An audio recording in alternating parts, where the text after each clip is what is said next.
이 595쪽에 보면 우위라는 명칭이 나와요. 우위적이다는 명칭.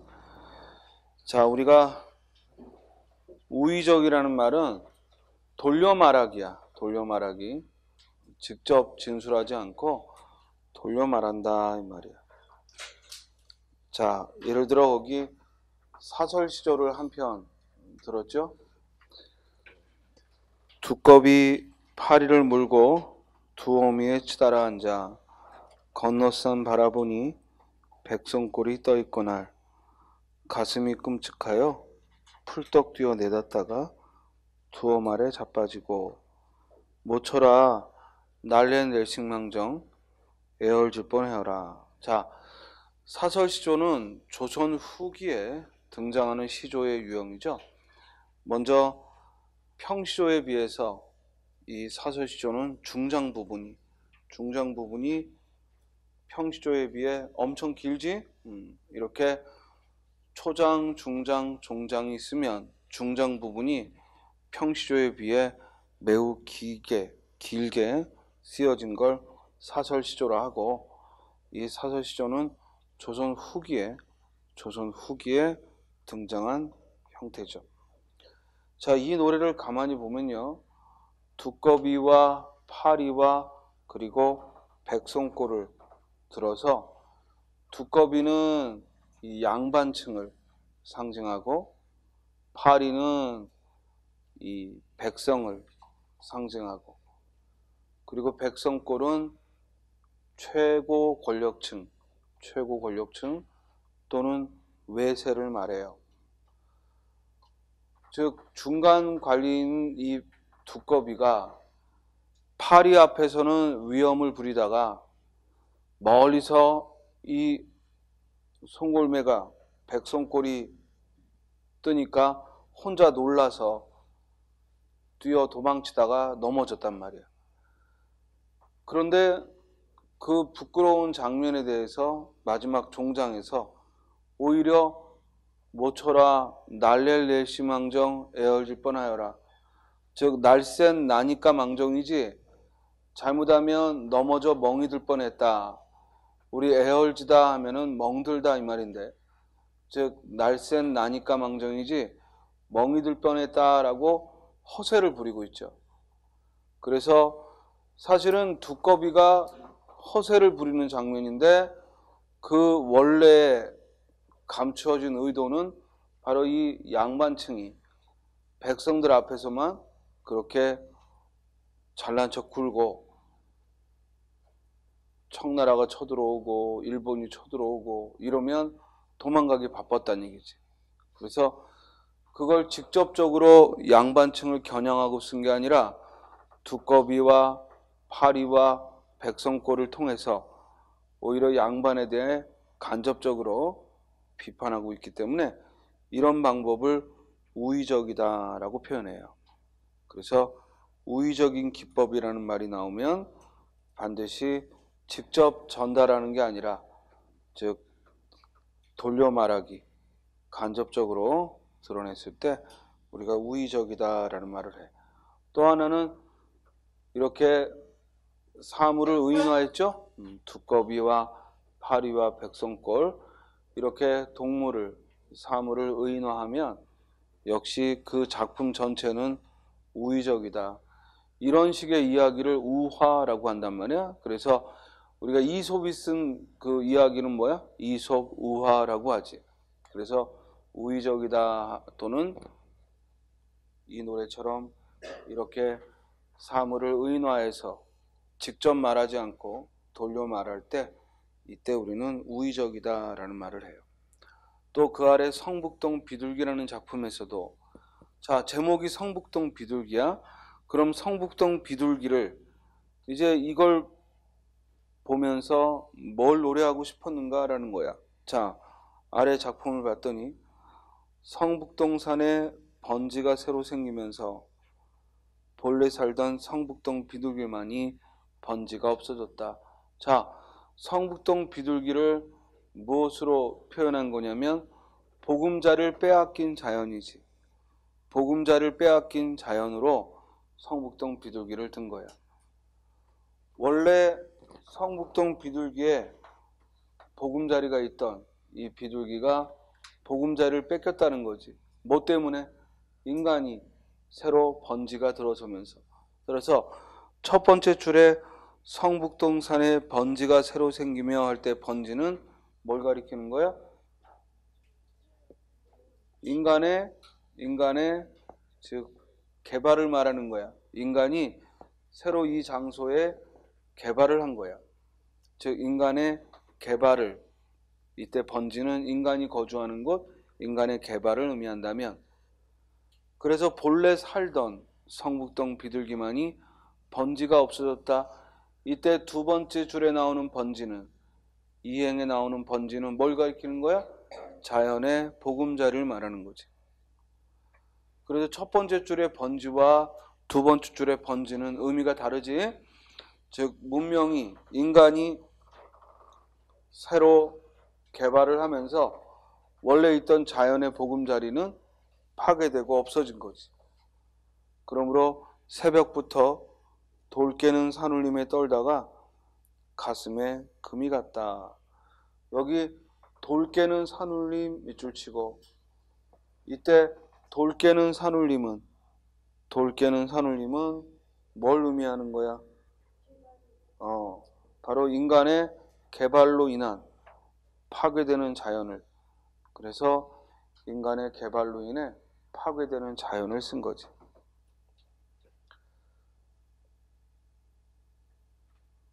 즉 새벽부터 돌 깨는 산울림에 떨다가 가슴에 금이 갔다.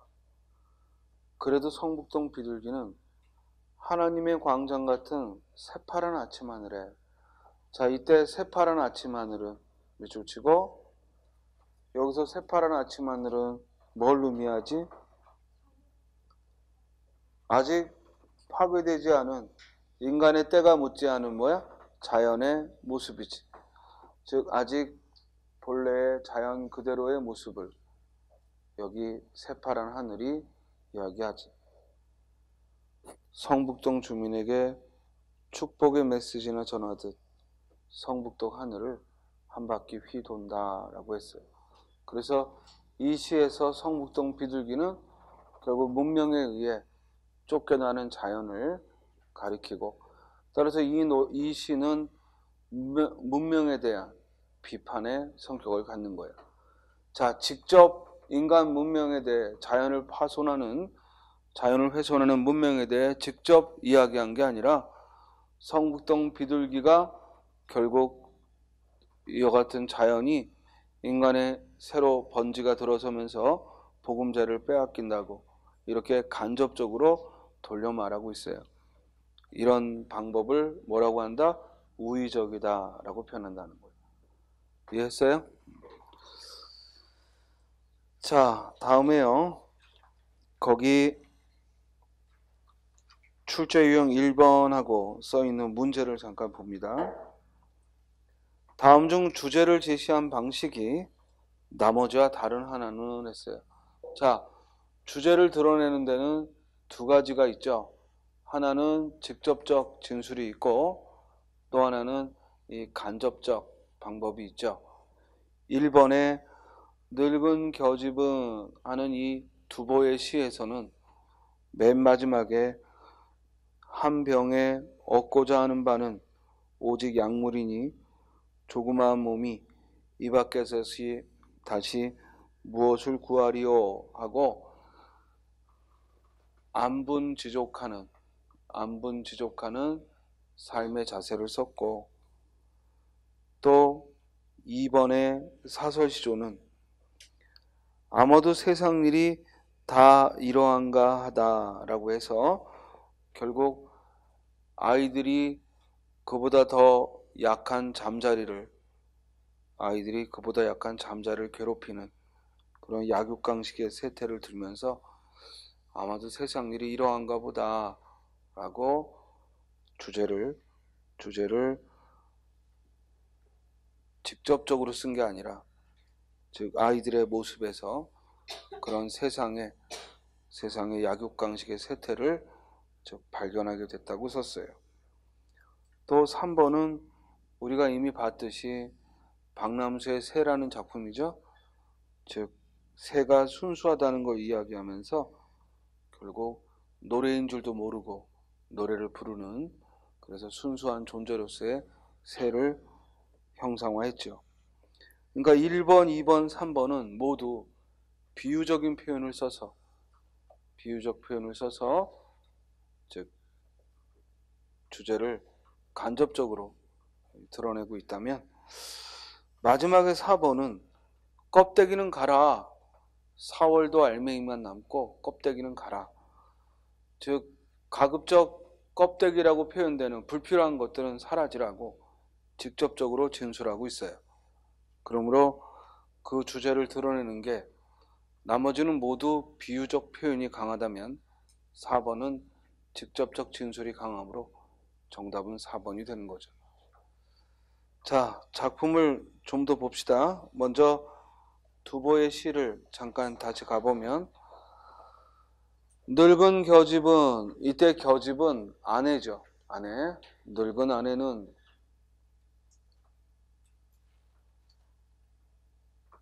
지금 596쪽이고 예전 교재는 558쪽.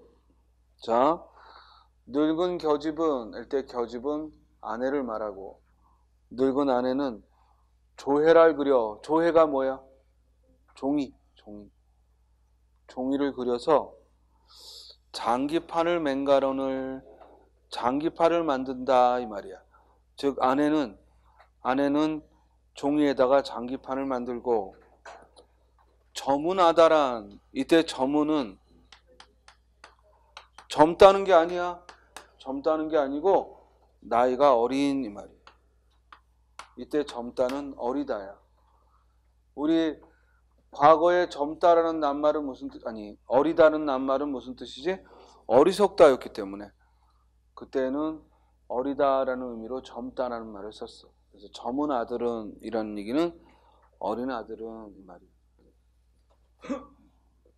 어린 아들은 바늘을 두드려서 고기를 낚을 낙살 맹간하다.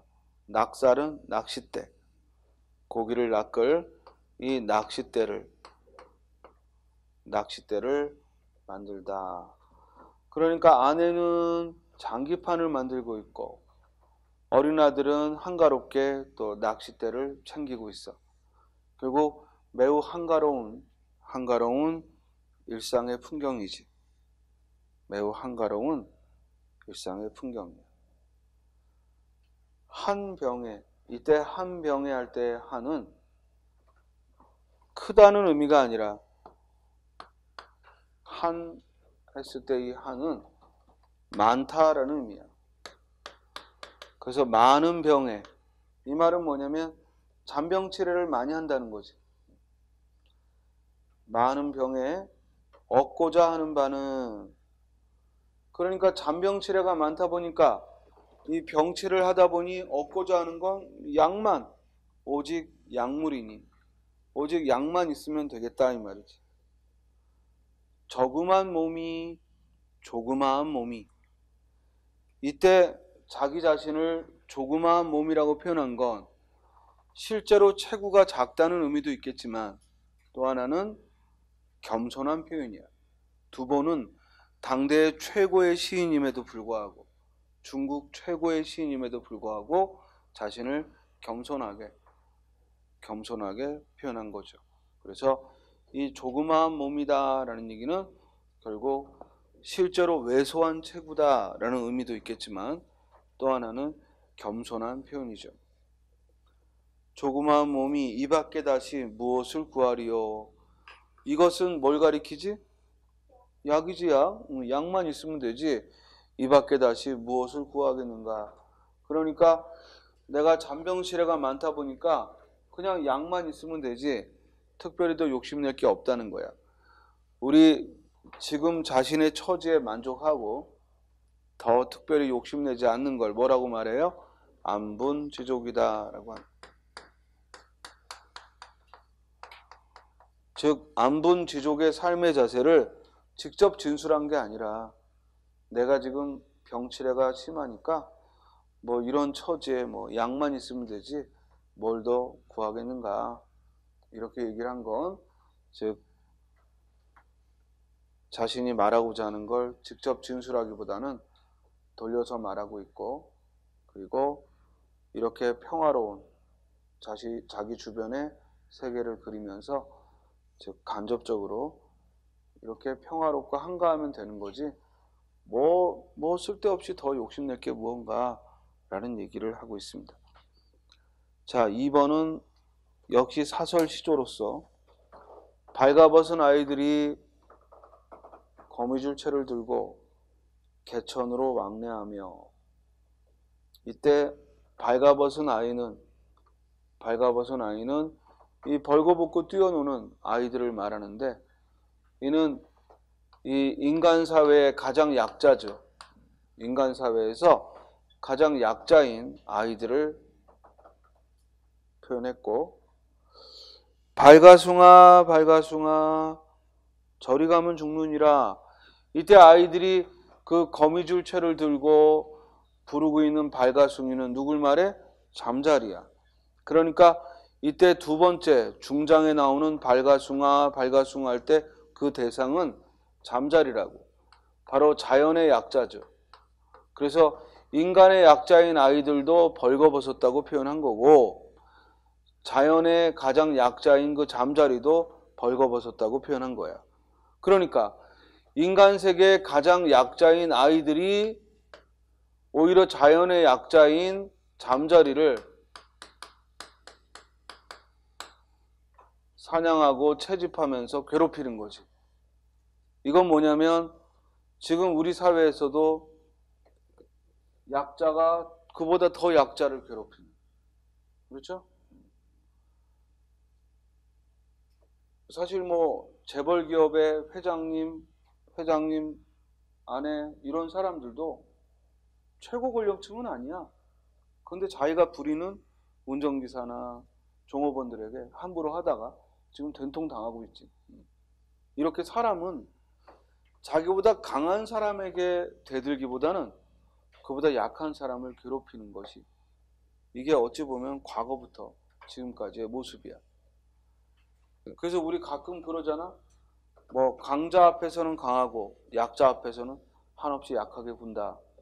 거짓말이죠. 우리는 항상 약자 앞에서 강하게 굽니다.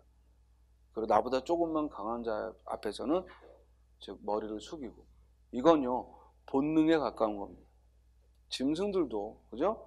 처음에는 탐색하다가 상대가 나보다 강하면 뭐야? 꼬리를 내리거나 머리를 숙입니다. 그리고 항복을 표시하죠. 그러면 절대 더 공격하지 않습니다. 근데 인간은 항상 꼬리를 내리면 더 짓밟는 못된 습성을 가지고 있는 거예요. 그 어찌 보면 가장 이 자연의 본성에 어긋나는 무례함을 보이는 게 인간이 아닌가 싶은데, 그 점을 이 노래도 비판하고 있는 거예요. 여기 발가벗은 아이들은 인간 세계에서는 가장 약한 놈들이야.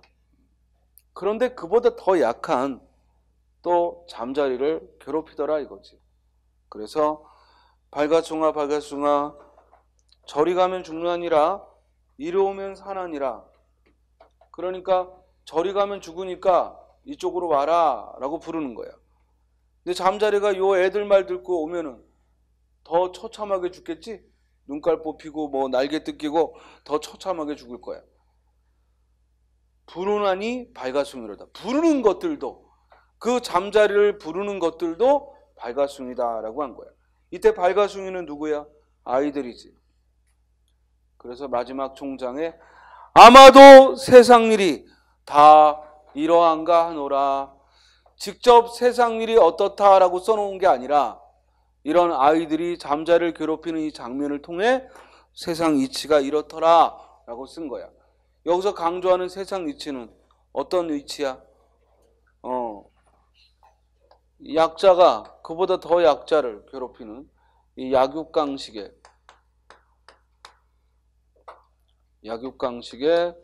그런 세계를,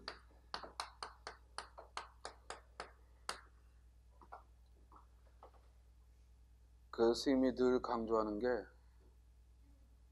차라리 강한 척 허세를 부리는 게 낫지 절대 믿을 수 없는 사람들 앞에서 약한 모습을 보일 필요는 없다는 거예요. 여러분들이 아는 게 없어도 모르는 사람들 앞에서는 아는 척 하는 거예요. 이해돼? 여러분들이 모른다는 걸 들키는 순간 상대는 무시해요. 쥐뿔도 아닌 애들이. 오히려 많이 알고 있는 자는 모르는 사람을 무시하지 않아. 알려주지. 그러나 조금 뭔가 나보다 더 많이 아는 자는 그보다 못한 사람을 보면 무시하고 깔보는 거예요. 무슨 말인지 알겠어요? 저 중국의 정말 돈으로 휴지를 쓴다는 그런 어마어마한 부자들은 이렇게 없는 사람들 무시하지 않습니다. 왜? 신경도 안 쓰죠. 근데 꼭 100만 원 있는 놈이 90만 원 있는 사람 앞에서 내가 너보다 10만 원 더 많다고 자랑질하는 거거든. 이게 무슨 말인지 알겠어요? 그러니까 항상 여러분들 어디 가서 상대와 이 인격적 교감이 일어나기 전에 절대 약한 모습 드러낼 필요는 없습니다. 약한 모습이라기보다는 없는 척 할 필요 없다. 그건 솔직한 게 아니야. 그건 오히려 사회생활을 잘못하고 있는 거야. 그냥 모르는 사람들 사이에서는 있는 척. 알겠어요? 많이 아는 척. 그렇게 해야 정당한 관계가 성립이 돼. 무슨 말인지 알겠어요? 괜히 약한 모습을 보이면 인간의 품성 안에는 깔보는 것이 자리 잡아 있어요. 그러면 상대를 깔보고 무시하고 이렇게 덤벼드는 거예요. 그러니까 그만큼 잘못된 것이지만 원래 잘못된 건 우리가 본래 가지고 있는 게 많습니다. 인간은 교육을 통해서 그 잘못된 것을 바꾸고 고치는 거지 자연 그대로 두면 원래 못됐어요. 됐습니까? 아이들을 봐봐. 아이들은 제 것만 알아요. 제 감정만 충실해. 그게 본능이에요. 근데 나이가 들고 교육을 받으면 우리는 뭐야? 내가 먹고 싶은 게 있어도 양보할 줄도 알고 내가 그 장소에서 웃어야 되지만 상황이 그렇지 않을 때에는 슬프게도 있고 그러나 아이들은 그러지 않거든. 그러니까 가끔 아이들처럼 군다는 말이 꼭 어른이 돼서는 좋은 말만은 아니죠. 그리고 우리들은 어른이 됐어도요 이 내면 속에 아직 자라지 않은 아이들이 있어요. 스님도 그렇고 여러분들도 그렇고. 다만 그걸 뭐로 우리가 잘 성장하게 하는 거야? 이 배움으로. 그러니까 끊임없이 배우는 거지. 그 배움을 놓는 순간 그 철딱선이 없는 아이는 튀어나오는 거예요. 그러면 엉뚱한 짓을 하기 뻔하죠. 자, 그래서 이렇게 아마도 세상 일이 그러한가 하다라고 했을 때 바로 그 약육강식의 세계를 풍자한 거죠.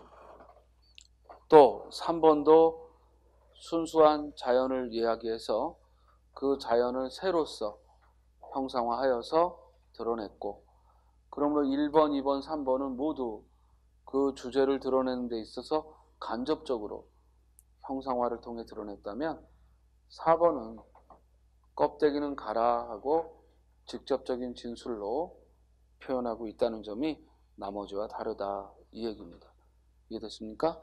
자, 4번 시는 신동엽의 껍데기는 가라 라는 작품인데 여기서 껍데기가 또 의미하는 게 뭐냐 그러면 그것은 결국 필요 없는 것, 본질이 아닌 것, 즉 본질이 아니고 필요 없는 것, 껍데기라는 뜻 그대로를 가지고 이제 거기에는 이 화자가 뭘 중시하느냐에 따라서 이게 통일에 반대하는 세력일 수도 있고 또는 자유롭지 못한 억압일 수도 있고 얼마든지 껍데기의 의미는 다양한 의미를 담겠지만 일단은 그 껍데기를 싫어한다는 것, 그것이 사라졌으면 좋겠다는 것, 없어졌으면 좋겠다는 건 직접 드러나 있죠. 알겠어요? 자, 4월 달에도 알맹이만 남고 하필이면 12달 중에 4월을 썼어요. 그러면 이때 4월이 의미하는 건 역사적 사건과 연관을 지어야죠. 4월 하면 가장 큰 게 뭐야? 4.19의 그 혁명과 또 세월호의 참사를 겪은 우리들 입장은 4월 하면 또 세월호의 그런 참상을 또 떠올릴 수도 있겠지. 이해되나요? 그래서 그 4월에 알맹이만 남고, 즉 4.19 혁명의 그 순수함만 남고, 제발 그걸 정치적으로 이용하는 그런 껍데기는 가라. 껍데기는 가라. 동학년, 곰나루의 그 아우성만 살고, 우리가 동학년이라는 이 연도에도 역시 역사적으로 떠올릴 수 있는 게 있지? 뭐야? 동학 갑오농민혁명이 있지? 그러므로 동학운동의 그 순수함만 남고 껍데기는 가라. 그래서 순수하지 못한 것을 지양하는 그런 태도를 이 시는 직접적으로 드러내고 있습니다. 자, 거기 객관적 상관물, 정서적 거리라는 말은, 먼저 객관적 상관물은 이렇게 시가 화자의 생각을 직접 드러내지 않고 다른 사물을 통해 형상화하죠. 그 사물을 통해 형상화했을 때 그 화자의 감정을 담고 있는 그 사물을 객관적 상관물이라고 해요. 그래서 이때 객관적 상관물은 화자의 정서를 담고 있는 사물을 말해. 그러니까 직접적으로 표현하기보다는 간접적으로 표현할 때, 화자가 말하고자 하는 바를 간접적으로 표현할 때 이와 같이 즉 객관적 상관물을 사용하죠. 자, 김수영의 풀이라는 시를 봐봐. 자, 제목이 풀이야. 그러면 이 시를 읽을 때 풀을 초점으로 보고 이 풀에 대해 화자가 어떤 태도를 취하는지를 보자 그랬지?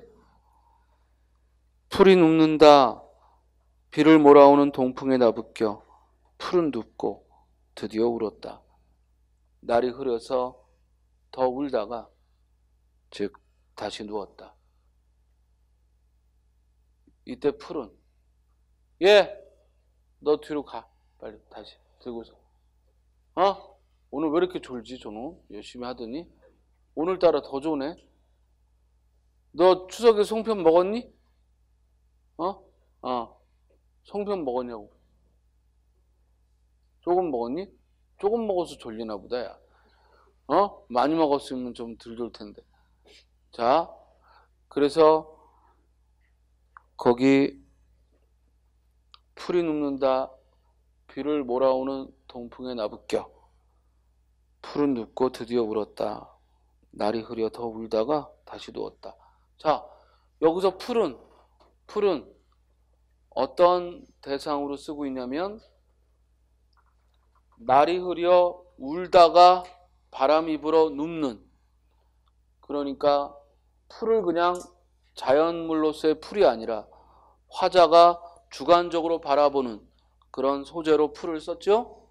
그리고 이때 풀은 비를 몰아오는 동풍에 눕고 우는 존재야. 그러니까 약한 존재지. 여기서 풀은 눕는 존재고 약한 존재야.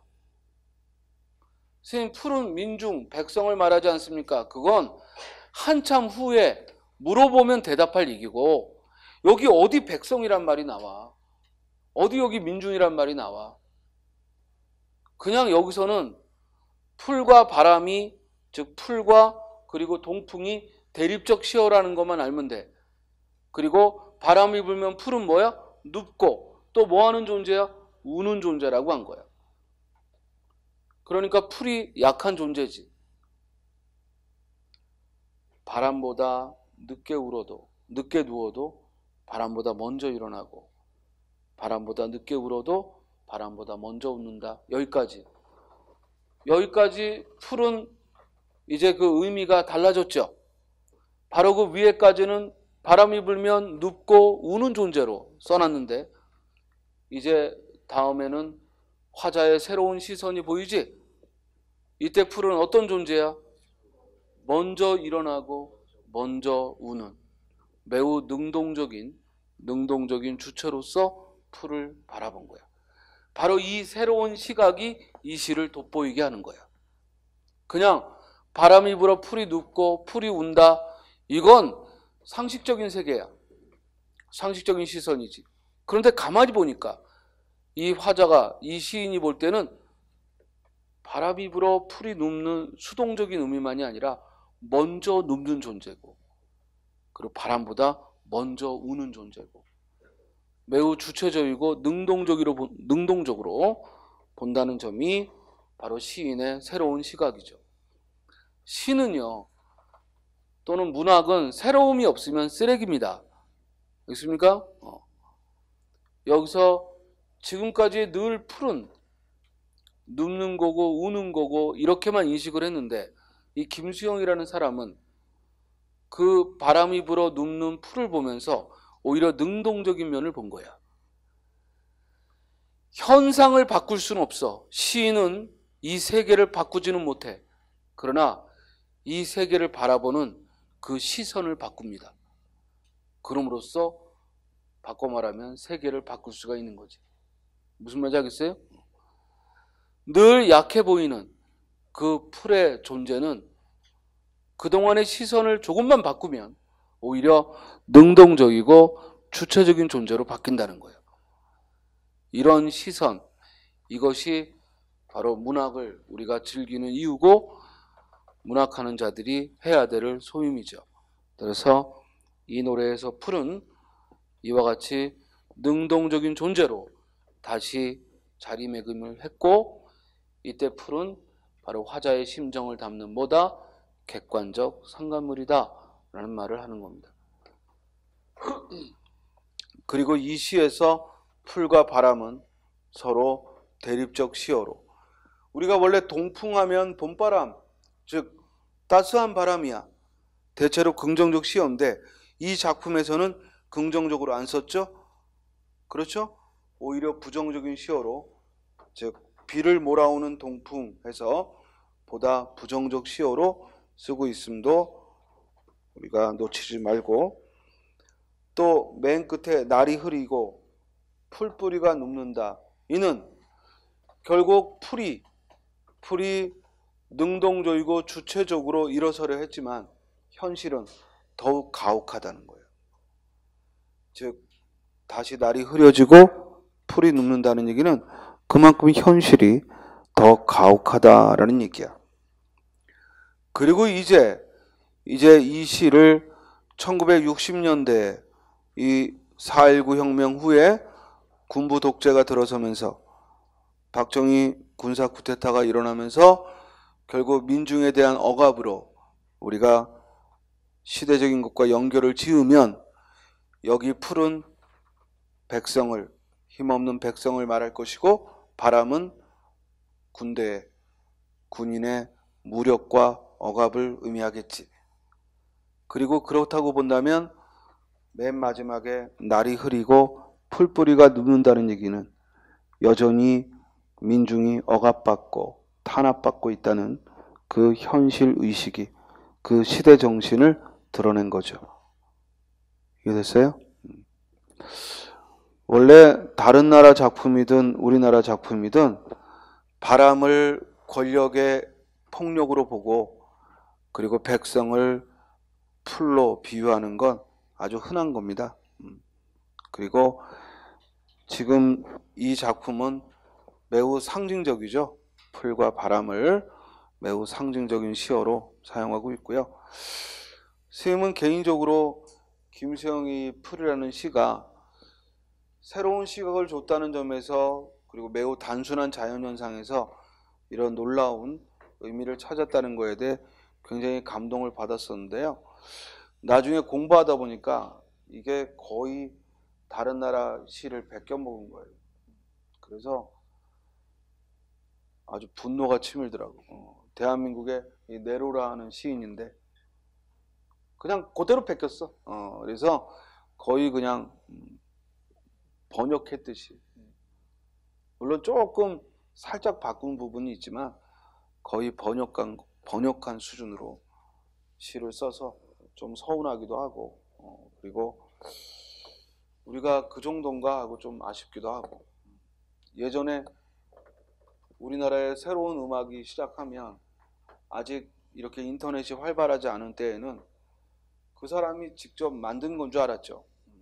그리고 서구 다른 나라에 가서 배워가지고 와서 좀 새롭게 했다고 생각했는데 나중에 막 문화가 개방되고 보면 뭐야? 그냥 다 베껴먹은.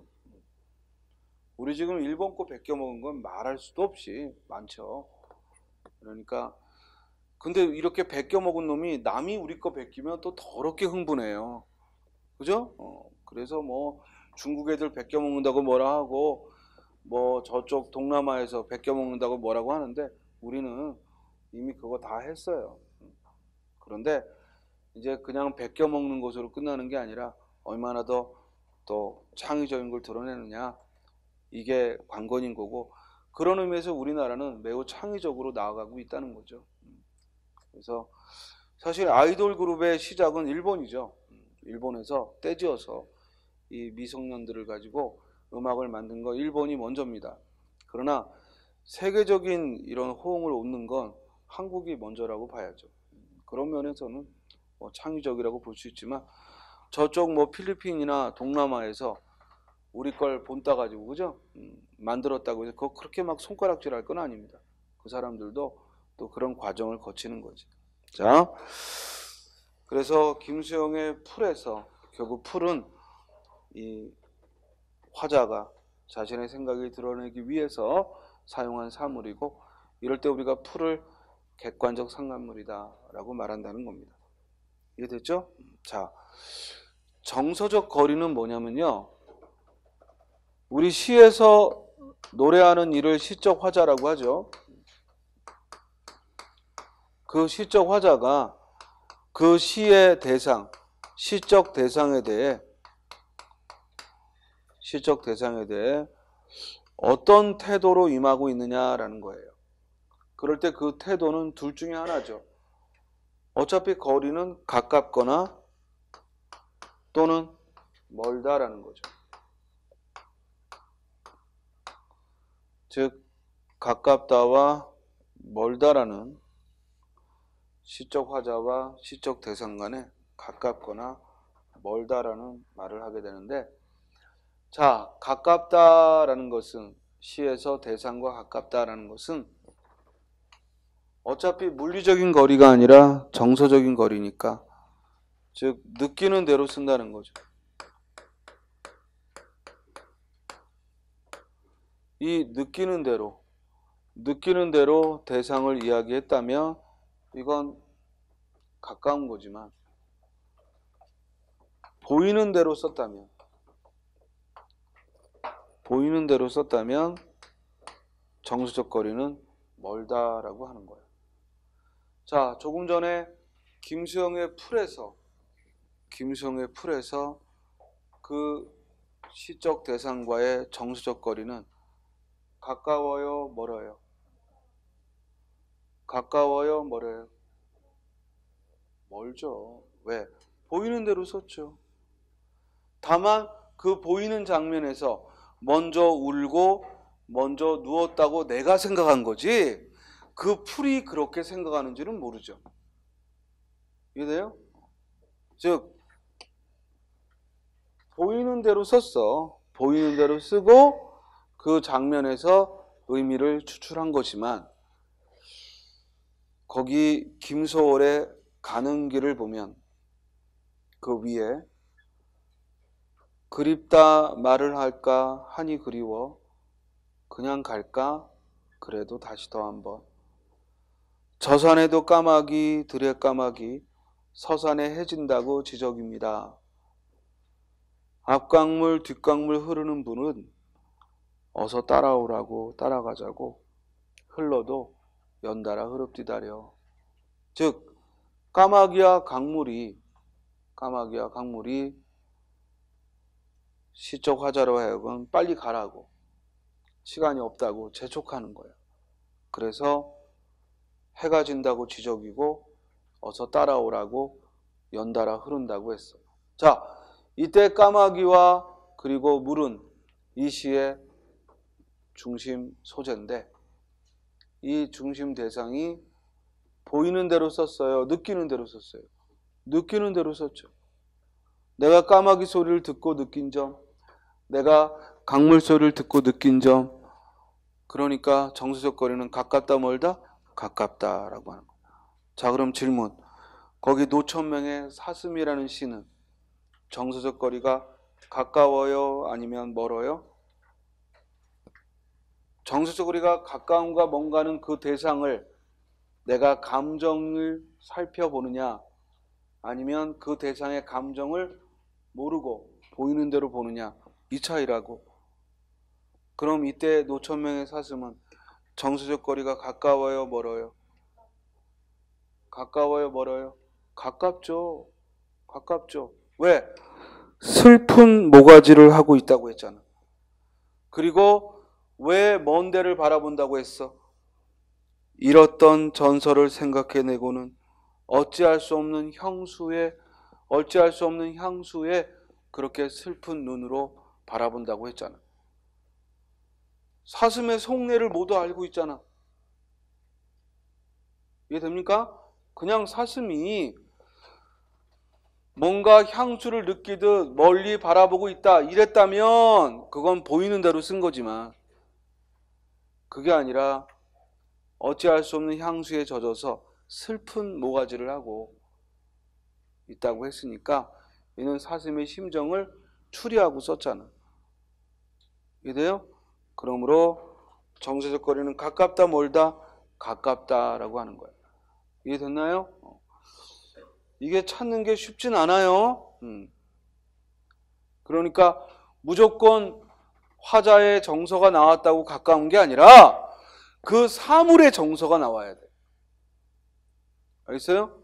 그 사물의 의도, 그 사물의 생각을 알 수 있어야 돼. 그래야 우리가 가깝다는 말을 하는 거예요. 자, 그 다음 페이지에 출제 유형 1번을 봅니다. 서정적 자아와 대상 간의 정서적 거리가 가장 먼 것을 물었습니다. 먼저 1번. 그립과 아쉬움에 가슴 조이던 먼 젊음의 뒤안길에서 인제는 돌아와 거울 앞에 선 내 누님같이 생긴 꽃이여. 자, 이 시에서 주된 대상은 뭐야? 꽃이야.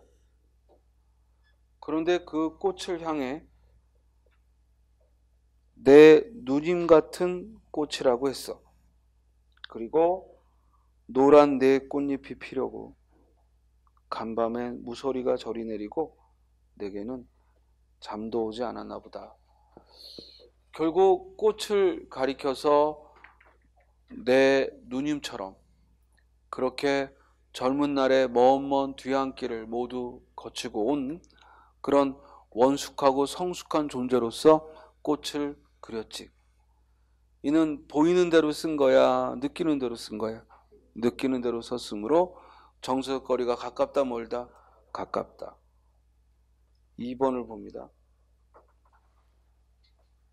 산도화라는 시입니다. 박목월의 산도화라는 시고, 산은 구강산, 보랏빛 석산, 산도화 두어송이 송이 버는데 봄는 녹아 흐르는 옷 같은 물에 사슴은 암사슴 발을 씻는다.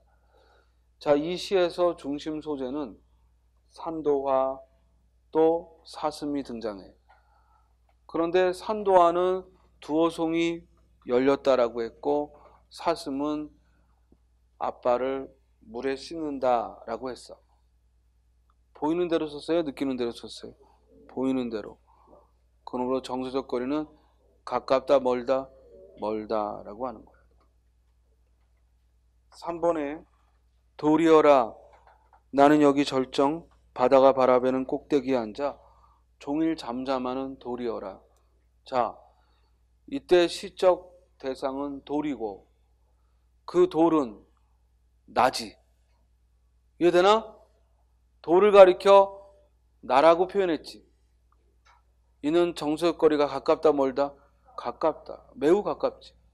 자기 자신을 돌이라고 표현했으니까. 다음. 모란이 피기까지 나는 아직 나의 봄을 기다리고 있을 테요. 김영랑의 모란이 피기까지는 이라는 시죠. 그러니까 모란이 피기까지는 내가 어떻게 하겠다는 거야? 봄을 기다리겠다고 했고, 모란이 지면 나는 봄을 여인 설움에 잠긴다고 했고, 그리고 360날 한양 섭섭해 울겠다고 했고, 그리고 다시 모란이 필 때까지 기다리겠다라고 했어. 역시 이때 모란은 느끼는 대로 썼어요? 보이는 대로 썼어요? 느끼는 대로. 이때 모란은 내가 원하는 것, 소망하는 것, 이루어지길 바라는 것, 그걸 잃어버리면 1년 12달을 울고 지낼 수밖에 없는 것, 그런 대상으로서 모란을 들었습니다. 따라서 매우 주관적으로 모란을 바라보고 있고, 그러므로 정서적 거리는 가깝다라고 하는 거예요. 따라 답은 몇 번? 2번이고. 자, 그 모란이 피기까지는 해서 맨 마지막 찬란한 슬픔의 봄을 밑줄치고, 맨 마지막에 나는 아직 기다리고 있을 테요. 찬란한 슬픔의 봄을 밑줄치고, 이때 봄을 기다린다고 써야 되는데 기다리고 있을 테요. 봄을 했으니까 수사법 뭐예요? 도치법이 쓰였고, 또 슬픔의 봄이라고 했죠. 슬픔의 봄이라고 표현했어. 무엇에 무엇하고 표현했죠. 수사법 뭐야? 은유법을 썼죠.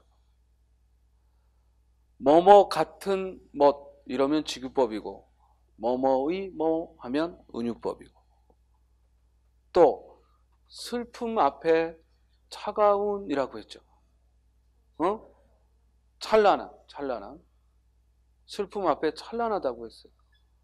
사실은 슬픔이라는 건 감정이 가라앉고 외롭거나 우울할 때 슬픔이라는 표현을 쓰는 건데, 그 앞에 찬란하다고 했어요. 어울리지 않는 것으로 꾸몄지. 따라서 어떤 수사법? 역설법도 쓰였죠. 그래서 겨우 찬란한 슬픔의 봄이라는 이 한 구절에서 수사법이 3개나 발견할 수 있습니다. 처음부터 발견하지 못해도 괜찮아요. 물어봤을 때 여러분들이 이렇게 대답할 수 있으면 됩니다. 그죠? 자, 이제 역설적 표현, 이 역설법은 모순 형용이라고 하고, 역설에 대해서는 충분히 얘기했으니까 여러분들이 직접 살펴보시고요. 잠깐 쉬었다가 역설에 관한 문제만 좀 같이 풀어보도록 하겠습니다.